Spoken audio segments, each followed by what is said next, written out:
Kumusta mga kanoysi? Welcome back sa ating YouTube channel, Pilipinoisis. So, ngayong araw, another update naman tayo about politika ng ating bansa. So, ang video to is mula na naman kay Jesse Ferrer 7. So, meron itong pamagat na Harry Roque, i-deport na, aaristuhin ni General Torre, Cassandra Leong, VP Sara Duterte Marcos, PBBM. So, yan yung bibigyan natin ng reaction ngayon, men. So, bago natin simulan, Jesse Ferrer 7, supportahan nyo yan. Tapos, syempre, kung trip nyo ng mga ganitong reaction video, may kasama kayong manood, huwag nyo na rin kalimutang supportahan yung YouTube channel natin, Pilipinoisis. So, mga kanoisi, hindi na natin ito patatagalin pa. Simulan na natin, baka agawin pa ng China. Ganang pamagat ng video ito, Harry Roque, i-deport na. Iyak na naman si Harry Roque nito. Aristuhin ni General Torre, Cassandra Leong, VP Sara Duterte Marcos, PBBM. Panay pa naman ang live nun. Baka mamiss siya ng mga DDS na wala nang magla-live.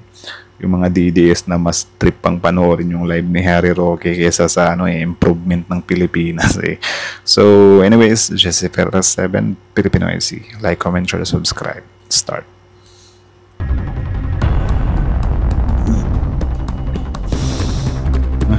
Bisikleta pang logs. Para talaga silang ing-ing may may standy. Parang deads na yung tao, dinadalhan ng standy. Ewan ko ba? Gusto din kasi talaga nilang makakuha ng suporta ng mga DDS, di ba?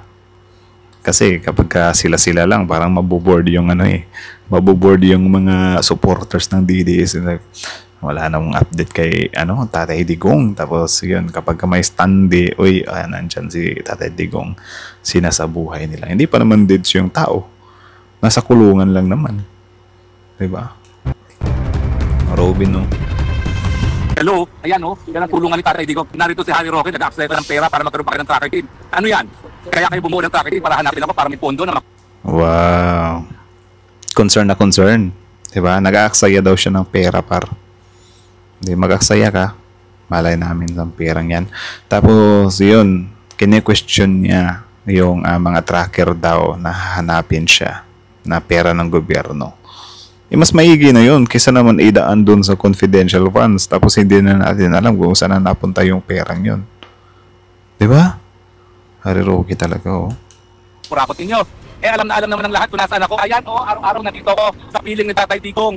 Dahil ayan, dyan sa likod ng bakod na yan, nandyan si Tatay Digong. Ang naiisip ko lang, kaya nag-tracker team pa kayo para sa akin, kukurakutin nyo yung pera. Kasi habang... Tsaka ito lang pinaka-advice ko dito sa grupo nila. Never use the word kurakot. 'Di ba? Never yung gamitin yung word na kurakot. Kasi sa kampo nyo, VP Sara Duterte, kurakot issue yung kinakaharap niya ngayon na hindi niya maipaliwanag. 'Di ba? Anak ng teteng. Tapos gamitin nyo pa. Edi mas lalong matatandaan ng mga kalaban ni VP Sara na kurakot din siya. 'Di ba? Kasi ngayon mahirap na kasing mahirap nang sabihin na for example mapawalang sala si VP Sara about dyan sa confidential funds na yan kasi yan nga, kapag napunta na sa Senado, kakailanganin lang ng 9 senators na mag-vote ng no. 'Di ba? So, nasan yung hustisya doon? 'Di ba?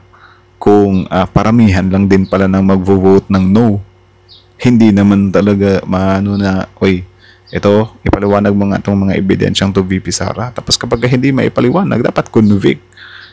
Yung ganyan, pinagbabasihan lang yung bilang ng boboto ng senador. So, hindi mo masasabi na kapag nalusutan to ni VP Sara, is absuelto na siya dun sa confidential funds na yon. So, ibig sabihin, yung word na kurakot, never siyang mawawala. 'Di ba? Tapos ngayon, ang lalakas ng loob ninyo na gamitin yung word na kurakot. Matang totik ko. may tracker team, may pondong hihingin. At hindi naman kayo pwede pumunta rito na kayo mismo mag-aresto dahil baka naman hulihin kayo ng Dutch authorities. Because that is usurpation of Dutch police authorities. Tapos may issue din to sa Pogo na hindi niya maharap-harap. Harry Roque, Samahan ni dating presidential spokesperson Harry Roque at Cassandra Leong inaresto ng CIDG. Inaresto ng Criminal Investigation and Detection Group o CIDG ang kapwa-akusado ni Harry Roque at Cassandra Leong kaugnay sa umanay human trafficking sa isang Philippine offshore gaming operator or Bugo Hub sa Pampanga. Ayon kay CIDG Chief Police Major General Nicolas Torre III, na aresto ng tracker team ng CIDG noong Mayo 22 ang suspect na si alias Marlon sa Barangay Tabon, Mabalacat City sa Pampanga. Si Marlon ang operation officer ng security agency sa Lucky South 99 Outsourcing Incorporated sa Porac nang mangyari ang qualified trafficking in persons.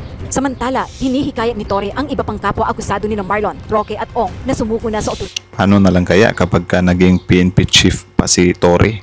Lagot kayo, mas mananagot kayo. I urge the other 50 co-accused to surrender yourselves to the CIDG and authorities because the tracker teams are pursuing you 24/7 and will catch you anytime soon. Saad ni General Nicolas Torre sa isang pahayag noong Linggo, Mayo 25. Sa iba pang mga akusado dyan, hinahanap na rin natin. And we are also notifying the Interpol. We are requesting for the assistance of the Interpol for the arrest of Mr. Roque, who is currently abroad. Okay, sir, kamusta ang coordination natin? Wala na. Do you think guys, bakit panay live si Harry Roque? Or ewan ko kung monetize ba yung mga live ni Harry Roque or kumikita ba yung mga videos niya. Kasi kung oo, parang na pala yan. Nagsisave na ng pera. 'Di ba? Pero malay din natin kung kasi mahirap naman din paniwalaan, 'di ba? Kung nawala silang pera tapos nakakapunta sila ng Hague anytime. Tapos syempre yung backdoor style pa kasi magugulat na lang tayo na sa ibang bansa na. Diba? Pa-asylum pa. With Interpol. Okay naman. We are a member country. We are a very active member country of the Interpol. And we are rendering them cooperation. So we do believe na ganun din ang ibibigay sa atin ng Interpol na assistance sa atin ng mga pangailangan. Anong commitment nila, sir? Anong sabi? Wala pa naman silang commitment na ibibigay. Okay? So ano pala tayo sa pag-document ng lahat ng ito. At nag-request pa lang tayo ng assistance for a red notice to be issued against Mr. Roque. Matatanda ang kamakailan lang nang tuluyang naglabas ng warrant of arrest ang Angeles City Regional Trial Court or RTC Branch 118 laban kay Roque at Ong kaugnay sa naturang human trafficking. Iginiit naman ni Roque na isasama raw niya ang warrant of arrest sa aplikasyon niya ng Akala ko talaga si Cassandra Leong wala siya sa laya pero parang nasa laya pala. So hahanapin na ngayon. Diba? Diba dapat kung sobrang lakas ng ebidensya, huwag nang pakawalan. Or I don't know, baka privileged din siguro nila yan. So, wala tayong magagawa. asylum sa Netherlands. Kamakailan lamang din nang kumpirmahin ng Department of Justice o DOJ na inihahanda na nila ang mga kaukulang dokumento upang maipaaresto sa International Crime Police Organization o Interpol si Roque sa Netherlands. How important po yung pagkakaroon ng HDO sa mga kaso po, like for example ito nga pong FORAC na POGO case, qualified human trafficking? Kasi marami foreigners na involved eh. Kailangan talaga ma-hold yung hindi natin sila mapalabas kasi kailangan sila sa korte kasi sila yung accused sa krimen. Eh, pag hindi mo hinol departure order yan, tatakas yan. Kaya, syempre, that's a natural predisposition. Ewan ko ba, bakit nakakalipad pa rin sila? Diba dapat kapag ka naharap na sa issue, hold na. Diba? Mas mabuti yung dito na lang sa Pilipinas, tutugisin. Kasi kung sa ibang bansa pa, sobrang laki na ng issue, sasabihin na naman ng mga DDS dyan na parang, hey, may ano ba yung jurisdiction ba yung ICC dito? Something like that. Isipin nyo na lang para if ever hindi natin maniwala tayo sa mga DDS na hindi natin pwedeng papasukin dito yung mga Interpol or whatsoever. Diba? Yung mga criminal sa atin dito, pupunta lang ng ibang bansa. Diba? Kaya nga sila maharlika. Sobrang ang tatapang ng loob kasi nandun sa ibang bansa eh. Diba? Ay, nako. Position is to go to a safer place where they will not be made to account for their wrongdoings, mga pagkakamali. Sir, is this a move din po para maiwasan na umalis ng bansa maski yung mga Pilipino like yung mga iba pong nakatakas noon? Basta wag tumakas yung mga dapat managot sa korte. Yun lang naman ang purpose ng hold departure order. Ano yun eh, right to travel yan, na involved, kaya lang pag you lose that right, pag meron kang kailangang obligasyong tuparin sa Pilipinas, sa ating bansa. Sir, on Mr. Harry Roque nga po, nag-apply na rin po tayo ng cancellation ng kanyang passport. How important po yun ngayon? Siyempre, it will limit his options. I think he holds 2 or 3 passports pa nga eh. May nagsabi sa akin ng gano'n. Ang mahalaga, sana all may 3 passports. Tapos ipapaniwala nila sa mga supporter nila wala silang pera. Sino maniniwala na wala silang pera par? Iba kayo kapag walang pera, doon kayo tumatakas abroad. Sana all. Diba? Sana all. Talagang mapilito siya mag-account sa kanyang mga ginawa dito.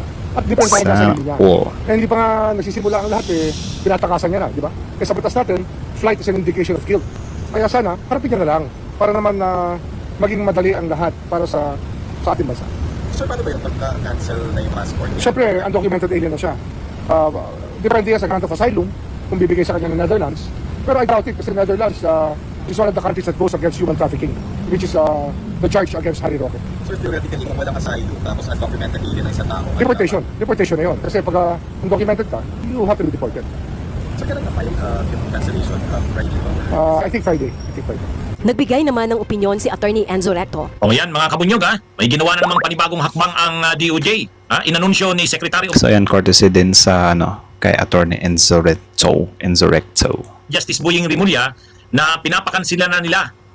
Pinapakansilan na nila sa DFA o Department of Foreign Affairs ang pasaporte ni Harry Roque. Yun, tapos na. Tapos na si Harry Roque. Yan ang latest mga kabunyog. Kapag kaganyan, kapag makansila na yung passport ni Harry Roque kasi na-expire yan I think, uuwi na yan ang Pilipinas, tapos dito na sa Pilipinas magtatago. Parang si Bantag ba? Di ba? Kasi I think mas mahirapan siya dun sa ibang bansa. Or ewan ko, kasi meron namang mga TNT dun, di ba? And then, yun nga, yung asylum niya, baka i-grant pa. Di din natin alam. Ewan ko ba kung bakit may mga ganyan-ganyan pang mga asylum. Hindi ko rin naman, or hindi naman ako talaga maalam din sa mga asylum na yan Ang alam ko lang, yun nga, may mga magko-comment dito na, "Oy, Harry Roque, asylum ka, may gera ba?" Something like that. So, baka ang ibig sabihin doon is, yung asylum is more likely applicable lang siya kapag may war whatsoever. Diba na pwedeng mag-seek ng asylum yung mga tao na pumupunta sa mga bansa, especially halimbawa ganyan Netherlands. 'Di ba? Pero kung ganito lang na parang bangayan lang or meron ka talagang pananagutan, anak ng teteng, ba't bibigyan pa ng asylum?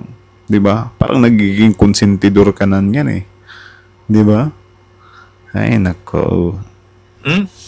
Gaano ka-importante yan na makancel ang kanyang passport? Pag wala ka ng passport, hindi ka na pwedeng magbiyahe kung saan-saan. Hindi ka na pwedeng magpalipat-lipat ng bansa. Wala ka ng passport At ang isa pang mangyayari dito, kapag na-deny yung application ni Roque ng political asylum, kasi nag-a-apply si Roque ng political asylum sa the Netherlands. Kapag na-deny yun, wala na siyang pasaporte, documented alien na siya. Undocumented na alien. Hindi siya mapuprotektahan ng asylum kasi kung denied nga ang asylum. Kaya ang itong paglakad na ito ng DOJ na pinapakancel na ang passport ni Roque, preparasyon yan kapag nag-declare na o dininay ng Dutch government, hindi inaprubahan ng Dutch government. Kapag hindi na-aprubahan ng Dutch government ang political asylum application ni Roque. So kapag nangyari yan, possible din na magla-live si Harry Roque kasi may mga pantries sa ibang bansa Di ba? So, halimbawa ganyan, kumpiyansa siya masyado. Magla-live lang siya. Di gaya dito sa Pilipinas, I think pahirapan tayo mag-trace dito Di ba? Na mga ganyan live. Unlike sa ibang bansa, sobrang high-tech nila. At wala na siyang passport, wala na. Ang gagawin sa kanya, ipapadeport pabalik ng Pilipinas. Yan ang mangyayari kay Roque. Kasi wala na siyang passport, cancelled na. Pagkatapos denied pa ang political asylum niya, anong mangyayari sa kanya sa the Netherlands? Undocumented alien siya. Dahil undocumented alien siya, pwede na siyang ipadeport pabalik sa ating bansa. O yan, mga kabunyog Kaya, actually, iyak-iyak talaga to kapag nangyari yan. Narewan ko lang kung paano pipigilan yan ng mga kakampi nilang senador. Diba? Pero kapag yun, mangyari yun, grabe yun. Undocumented alien ka na. So, wala na. End of era mo na yan. Diba?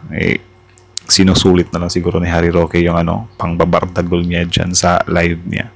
Kasi, up until now naman, sobrang solid pa naman ng mga litanya ni Roque. Like, talaga siya, may lakas pa rin talaga siya ng loob. So, tingnan na lang natin talaga kapag dumating na yung time na magkakaanohan na, tugisan na. Ang sinasabi ng DOJ, inaasahan nila, naniniwala sila na madi-deny ang application ng asylum ni Harry Roque. Bakit? Eh, ang political asylum kasi, ang ibig sabihin yan, ginigipit ka sa bansang pinanggalingan mo. Yan ang ibig sabihin ng political asylum eh. Humihingi ka ng pagkalinga ng bansa na pinuntahan mo kasi ginigipit ka, delikado ang buhay mo sa bansang pinanggalingan mo. Yan yung ibig sabihin ng political asylum. Ay, si Harry Roque, alam niya na kasi yan, nalalabas talaga yung warrant of arrest na yan tungkol sa qualified human trafficking. Ay, ano yan eh, mabigat yung kaso na yan kasi Nobel yan. Qualified pa. Kaya pala ayaw nang pumunta eh. Matalino din. Kaya ang ginawa ni Roque, pumunta nagkataon na naaresto na si Duterte, pumunta siya sa The Hague, sa the Netherlands. Pagdating doon, para hindi siya maaresto, kung sakaling lumabas na ang warrant of arrest niya galing nga sa Pilipinas, ang ginawa niya, nag-apply siya ng political asylum. Dahil sa political asylum, hanggat hindi pa natatapos yung application mo, hindi pa ito dinideny, dalawa lang naman ang mangyayari, mag-grant o ma-deny ang application mo for political asylum. Pag nag-grant yung political asylum niya, doon na talaga yung titira si Roque sa The Hague, sa The Netherlands. Puprotektahan na siya ng The Netherlands kasi inaprubahan ang political asylum niya. Pero pag... Ewan ko ba kung bakit may paganyan-ganyan ba? Di ba? Ano bang mapapala ng Netherlands sa kanya? Kapag ba magsisik ka ng asylum, magbabayad ka ba? Like, for example, si Harry Roque, magbabayad ba siya ng 2 milyon, 3 milyon sa Netherlands para magkaroon ng asylum, or libre lang ibinibigay ng Netherlands yun or ng bansa yung asylum na yan dahil naaawa lang talaga sila sa tao na parang ginigipit kuno ng gobyerno. Diba? Ewan ko rin to sa, ewan ko din sa narrative ng ng halos lahat ng mga DDS ata, na kapag halimbawa gumagawa sila ng kalokohan, gumagawa sila like yung mga confidential funds, yung mga pinagagawa nila na extrajudicial killings dati. Tapos ngayon kapag sinisingil na sila, pinipaint nila yun as ginigipit sila. Ha? Paano ginigipit? Action mo yan nung una eh. Diba? Tapos kapag i-held ka na as accountable, sasabihin mo na pinupolitika ka. Like, paano nangyari yun? Diba? Kasi yun nga, kita nyo naman, sinabi ni Panelo na Harry Roque is, attorney o Pogos. Diba? Tapos, si Panelo mismo nagsabi doon na. Tapos sasabihin ni Harry Roque, ginigipit ako. Like, paano? So, yung justice pala, kapag sila yung tatamaan, ginigipit sila. Ha? Like actually, yung pinaggagawa nyo kay PBBM na pangag, herpolicultus or whatsoever, pwede ding sabihin ni PBBM sa inyo na ginigipit nyo siya. Pero hindi nyo ginawa. Diba? Kaya lang naman yung may ganyang narrative yung mga supporter nyo rin, paniwala naman agad. Diba? Natin na yung kanyang political asylum at wala na siyang pasaporte kasi kansilado na, wala nang choice ang Dutch government kundi undocumented alien na siya, wala nang choice ang Dutch government kundi i-deport siya pabalik ng Pilipinas. Yun ang mangyayari. Kaya sabi ni DOJ Secretary Boying Rimulya, ito na. Pinakancel na namin ang passport sa DFA. Ngayon, pwede na ba siyang arestuhin? Hindi pa.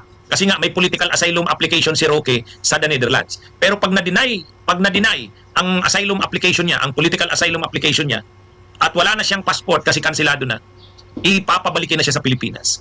Ngayon si Roque mayabang nang hahamon.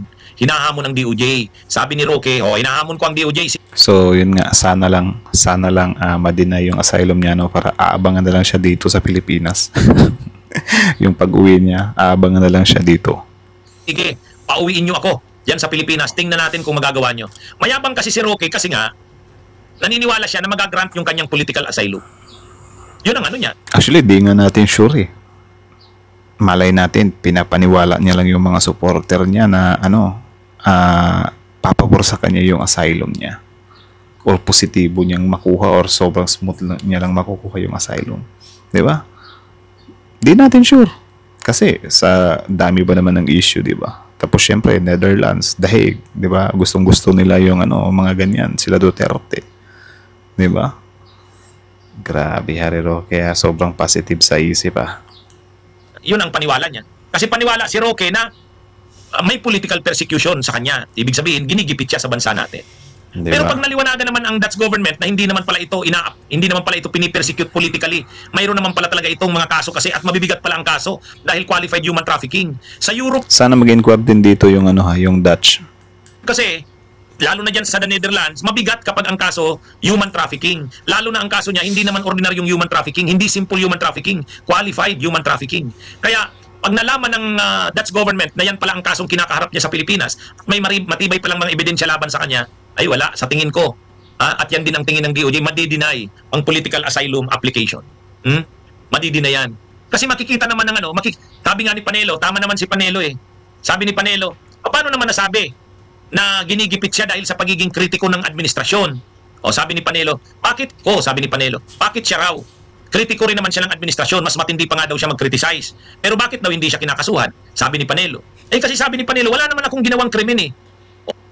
Natumpak. Nabisto. Anak ng tita, hindi ko alam na may ganito palang si Panelo ha. May ganito siyang narrative. Diba? Na tumpak naman. Diba? Problema kasi sa mga Dutertes na to or sa kampo ng mga Duterte, every time talaga na may ibinibintang sa kanila or papaliwanag lang naman nila pero hindi nila ginagawa. Like for example, yung kay Pulong Duterte, yung kumalat na video doon sa bar. Ano yung explanation nila doon? Wala, pinopolitika lang kami niyan. Pinapalabas lang nila yan kasi, mag-i-election para maapektuhan yung boto. So, alam mo yung ganyan, uy, totoo yung ginawa mo doon sa bar ha, hinidbat mo yung tao, may video pa nga eh. Tapos, gaganyanin mo lang kami. 'Di ba? Na anak ng titing gagawa-gawa kayo ng kabalbalan tapos kapag sumingaw yan, hindi nyo akuin or gagawin nyo lang, bigla nyong ibabanat yung pinopolitika kayo. Di ba? Hindi na lang maging mag-accountable eh. Harry Roque din, ganyan din. Okay, kung ang ginawa ko, pag-criticize lang sa gobyerno ni PBBM, administrasyon ni PBBM, wala akong alam na kakasuhan ako dahil lang doon. Kaya si Roque, sabi ni Panelo, hindi naman kinasuhan yan dahil sa kritiko siya ng gobyerno. Hindi. Kasi kung totoo yan, bakit kami na mga kritiko ng gobyerno, sabi ni Panelo, hindi naman kinakasuhan. Siya lang naman ang kinasuhan. Bakit? Kasi may mga ebidensya talaga sa kanya. May mga ebidensya, matibay ang ebidensya sa kanya na involved siya sa illegal na pugo. Yan yung tama yun. Pag nakita yun ng Dutch government, na oo nga, hindi naman pala ito pinipersecute politically. Sana hindi aanga-anga yung Dutch ha. Kapag ginawa talaga nila yan, ewan ko na lang. Talaga lang may mabigat. Baka sumunod si Bato dyan. Diba? If ever time niya na. Pero I think malabo si Bato kasi grabe yung involvement niya dun sa sa EJK Itong krimen sa Pilipinas at qualified human trafficking, kaya pala ito may warrant of arrest. Nakita yan ng Dutch government, hindi i-grant ang political asylum ni Roque. Once na hindi mag-grant ang political asylum niya at wala na siyang pasaporte kasi kansilado na, obligado siyang i-deport pabalik sa Pilipinas. Yun. Alam nyo? Hinihintay natin yung ganung sandali na papabalikin sa Pilipinas si Roque at makukulong katulad ni Kibuloy. No bail. Sabi ni Supremo, may kaso si Roque kaya pauwiin yan. Yan na nga. Ang sabi naman ni Roque, yung daw kaso niya at warrant of arrest na inisyu ng Korte ng Pilipinas, yan daw ang gagamitin niyang ebidensya na ginigipit siya sa Pilipinas. Iba din. So sana talaga istadihan siya ng Dutch Kasi kung hindi talaga, parang ing-ing yung Dutch kapag ganyan. Lalabas silang ing-ing talaga. Sinasabi ko sa inyo. Na parang nagiging na sila, non-tolerate na sila. Diba? Paano lang, dadami yung pupunta dyan sa kanila, mga pugante or whatsoever. Mga may sala dito sa bansa. Diba? Kung ganyan lang din sila. Search natin. Sabi ni Willis Mill, Recto, ano bang maipanalo mong kaso? Asylum seeker yan. Asylum seeker, ibig sabihin, nag-a-apply. Seeker, ibig sabihin, umihingi siya, naghahanap siya ng asylum sa the Netherlands. Applicant siya, seeker. Political asylum seeker. Hindi pa siya grantee. Hindi pa ginagrant ang political asylum sa kanya. Akala ko nga nag-grant na eh. Kasi sobrang positive talaga si Harry Roque para na makakakuha siya. Yun pala 50-50 pa pala, anak ng teteng. Ano kaya yung gusto niya ipalabas na narrative dyan? Nasasabihin na naman na, grabe si Marcos Jr.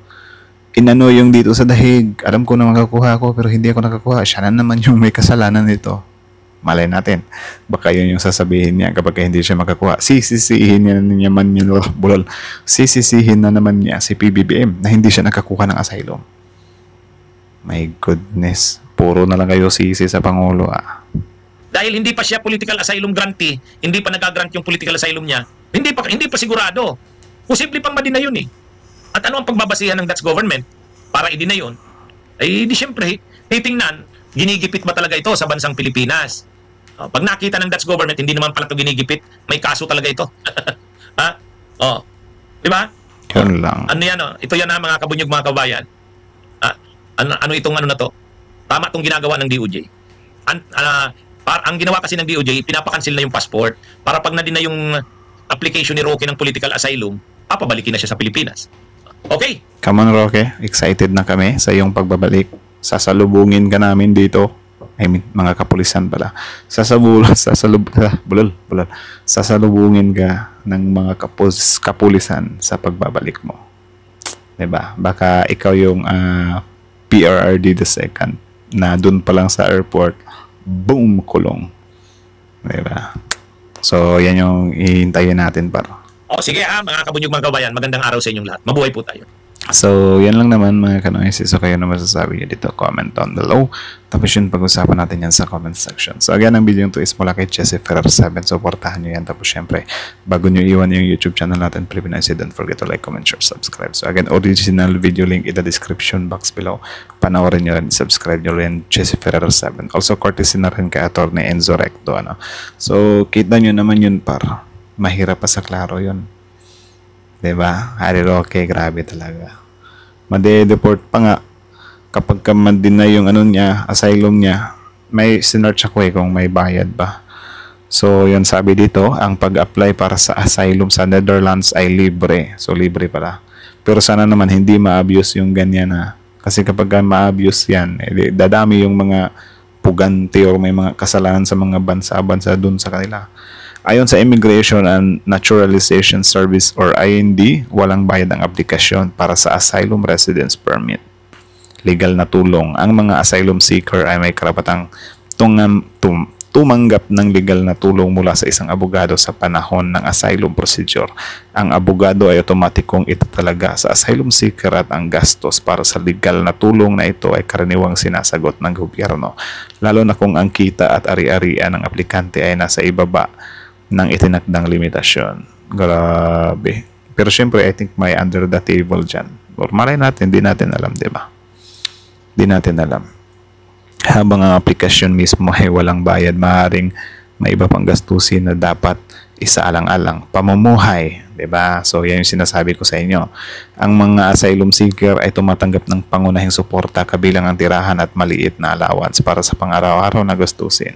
So, kaya siguro si Harry Roque live ng live online para siguro ewan ko lang kung monetize siya, So, para may pera siya. Kaya siguro live siya ng live. Tapos nang-aarsar siya sa Pangulo. Kasi kung hindi niya aasarin yung Pangulo, wala namang manonood sa kanya Ang gusto ng mga DDS naman is ipagtanggol mo to the fullest yung Tatay Digong nila.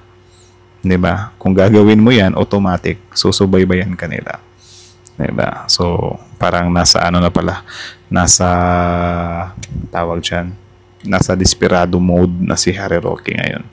So, makikita nyo naman yan. Or kayo na lang balang humusga kung ano yung tingin nyo kay Harry Roque. Nasa stressed mode na ba siya or wala pa? Para sa akin, parang stressed na siya sa ipinagdadaanan Tapos yun nga, malaman-laman natin. Hindi pa pala 100% sure yung asylum niya. Diba? Pero yun nga, kung bibigyan siya ng asylum ng Dutch, medyo nakakainis lang din kasi ano bang basihan nila para ibigay nila yung asylum na hindi ba sila mag-i-inquire dito sa Pilipinas kung gaano kabigat, may katotohanan ba? So sana walang pagtotolerate or sana nga din si Harry Roque lang yung nag-anticipate na pinupolitika siya kasi yun nga, kita nyo naman 'di ba, even Panelo, 'di ba, hindi siya naniniwala na pinupolitical attack si Harry Roque. Kasi yun nga, abogado nga talaga siya or connected nga talaga siya sa Pogo. Ewan ko ba kung bakit dun pa talaga siya sa Pogo, Well, nag-play safe siya doon sa sa extrajudicial killings or war on drugs. Pero doon naman siya sumabit sa Pogos. Anak ng teteng, 'di ba? Or talagang wala, minalas-malas lang talaga si Harry Roque. So, I think baka karma na nila yan or whatsoever. So anyways, hanggang dito na lang muna. So again, kayo na masasabi nyo dito, comment down below. Tapos yun, pag-usapan natin yan sa comment section. So again, Jesse Ferrer 7, Filipino IC. Like, comment, share, subscribe. Filipino IC is out.